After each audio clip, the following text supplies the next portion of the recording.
দেখো এখানে এইভাবে ঘুমিয়ে পড়েছে মেয়েটা, সামনে পরীক্ষা আর পারি না বাবু এদের নিয়ে। তারা তো এই কি তো কাজ ঘরে পুড়ে যাচ্ছে, কাপুড়িয়ে দিচ্ছে। কি গো শুনছো? তাড়াতাড়ি এদিকে এসো, দেখে যাও ওর গা জ্বরে পুড়ে যাচ্ছে একবারে। ওই দেখি কি হয়েছে। সত্যিই তো কাপড় পুড়ে যাচ্ছে। তারা ওইভাবে ফেলে রাখা ঠিক হবে না, ডাক্তার ডেকে নিয়ে আসি। হ্যাঁ যাও তাড়াতাড়ি দেখো। মেয়েটা জ্বর বাতাল এর মধ্যে দেখুন ডাক্তারবাবু, সেই সন্ধ্যে থেকে ফিরে আছে বেগুনিয়া মতন জ্বর। দেখি মামালি তোমার কি হয়েছে।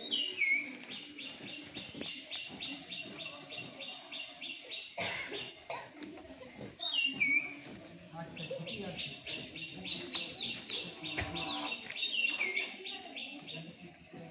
এই ওষুধটা নিয়ে নিয়ম মতো খাওয়াবে। চারিদিকে খুব ম্যালেরিয়া হচ্ছে। 3-4 দিনের মধ্যে ওষুধে কিছু যদি না হয় তাহলে কিন্তু রক্ত পরীক্ষা করাতে হবে। না ভয়ের কিছু নেই, রক্ত পরীক্ষা করাতে হবে। আচ্ছা খেয়াল রাখবেন তো, যখন জ্বর আসছে ওর গায়ে কাঁপুনি দিচ্ছে কিনা, কিংবা ওর গায়ে ব্যথা হচ্ছে কিনা, বা অন্য কোনো উপসর্গে নজরে আসছে কিনা। আজ অনেকটা দেরি হয়ে গেল। আজ আসি, কাল আবার আসি।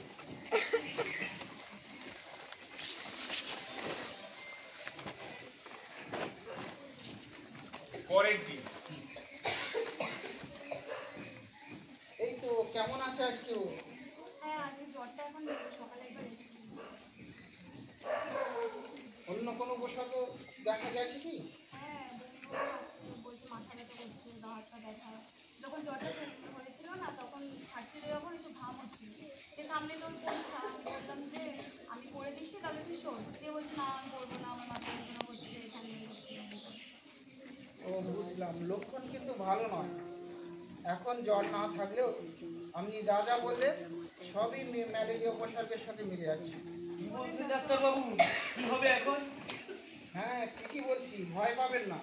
প্রথমে ওর রক্ত পরীক্ষা করাতে হবে, তারপরে ওর যদি ম্যালেরিয়াও হয় তাহলে সেই মতো চিকিৎসা করালে সব ঠিক হয়ে যাবে। কিন্তু ও তো খাচ্ছে না ডাক্তারবাবু, ভীষণ দুর্বল হয়ে যাচ্ছে তো। এই রোগের তো এটাই সমস্যা, ঠিকঠাক খিদে হয় না, খেতে ভালো লাগে না। এদেরকে প্রচুর পরিমাণ সবুজ শাকসবজি ও ফল খাওয়ানো দরকার। এই তুমি কিন্তু আজকেই গিয়ে শাকসবজি সব কিনে নিয়ে আসবে। ঠিক আছে, আজকেই নিয়ে আসবো। আর হ্যাঁ খেয়াল রাখবেন, অবশ্যই ওকে রাত্রে মশার টাঙিয়ে মশারির ভিতর রাখবেন। আর বাড়ির চারপাশে যত জমা জল আছে সবগুলো পরিষ্কার করে দেবেন, ঠিক আছে? আর আপনারা সকাল সন্ধ্যে হাত পা ঢাকা পোশাক করবেন যাতে মশা কামড়াতে না পারে। আর রাত্রিবেলা শোয়ার সময় যত সম্ভব মশারি টাঙিয়ে শোয়ার চেষ্টা করবেন। আর হ্যাঁ মনে রাখবেন, ওর কামড়ানো মশা যদি বাড়ির অন্য কারোর কামড়ায় তাহলে আপনাদেরও ম্যালেরিয়া হতে পারে। বুঝলি ডাক্তারবাবু? হ্যাঁ ঠিকই বললাম। ওই তো আপনার বাড়িতে ঢোকার পথে ফুলের টবে দেখলাম জল জমে আছে। ওই যে আপনার টেবিল দেখতে পাচ্ছেন, টেবিলে যে পরিষ্কার ফুলদানি পরিষ্কার জল আছে, ও পরিষ্কার জলেও ম্যালেরিয়া মশা ডিম পাড়তে পারে। ওই ডিম থেকে আবার ম্যালেরিয়ার মশা জন্মাতে পারে। ওগুলো নিয়মিত পরিষ্কার করে রাখবেন, ঠিক আছে? ঠিক আছে, আমি আজকেই পরিষ্কার করে দেবো। সজাগ, তাহলে আপনারা সবাই সজাগ থাকুন, সচেতন থাকুন। আমরা সবাই একসাথে শপথ করি, সবাই একসাথে অঙ্গীকার করি, ম্যালেরিয়া হোক পরাজিত, ভবিষ্যৎ হোক সুরক্ষিত।